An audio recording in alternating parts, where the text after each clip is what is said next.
ప్రభుత్వ యంత్రాంగం కష్టపడి పని చేయబట్టే ఇది తక్కువ ప్రాణ నష్టంతో ఇవాళ మనం ఉండగలిగాం.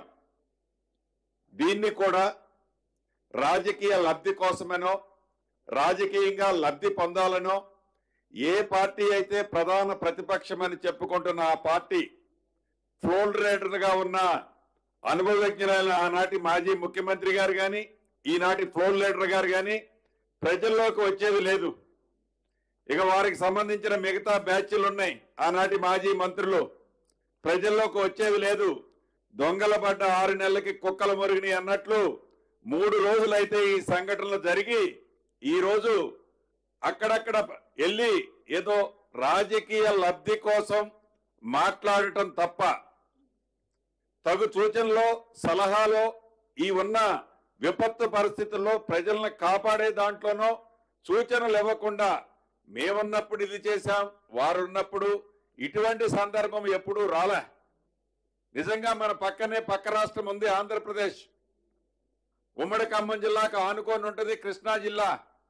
ఇక్కడ వరదే అక్కడికి పోతుంది.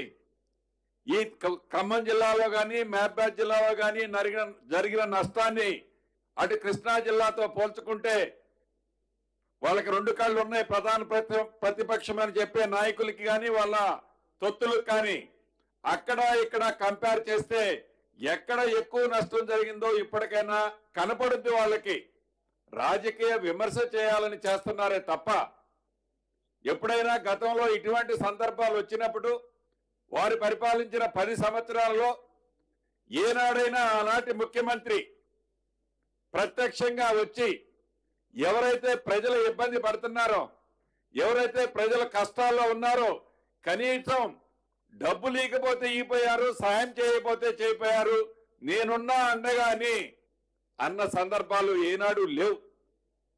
ఈనాడు కేవలం రాజకీయ లబ్ధి కోసం కేవలం వారి స్వలాభం కోసం మాట్లాడుతున్నారే తప్ప ప్రజల క్షేమం కోసమో ప్రజలకు జరిగిన నష్టంలో కష్టంలో ఈ ప్రభుత్వానికి మంచి సూచనలు ఇస్తే తప్పకుండా బేషిజాలకు పోకుండా ఈ ప్రభుత్వం తీసుకుంటుంది అని అనేక సందర్భంలో గౌరవ ముఖ్యమంత్రి గారు మంత్రులు మేము చెప్పాం.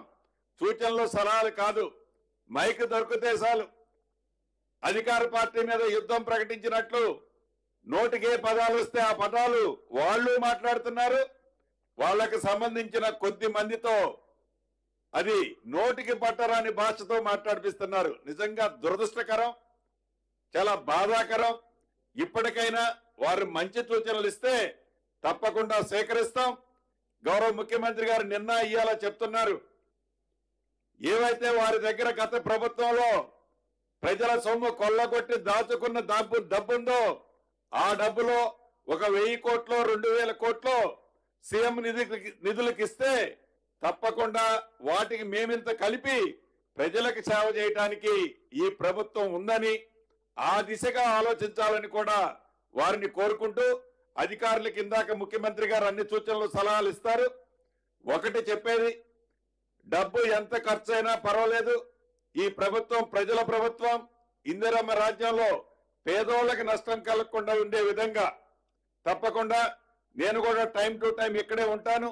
ఇంతకుముందే గౌరవ ముఖ్యమంత్రి గారు కూడా నాకు సూచించారు, టైం టు టైం నేను సీతక్క ఉంటాం.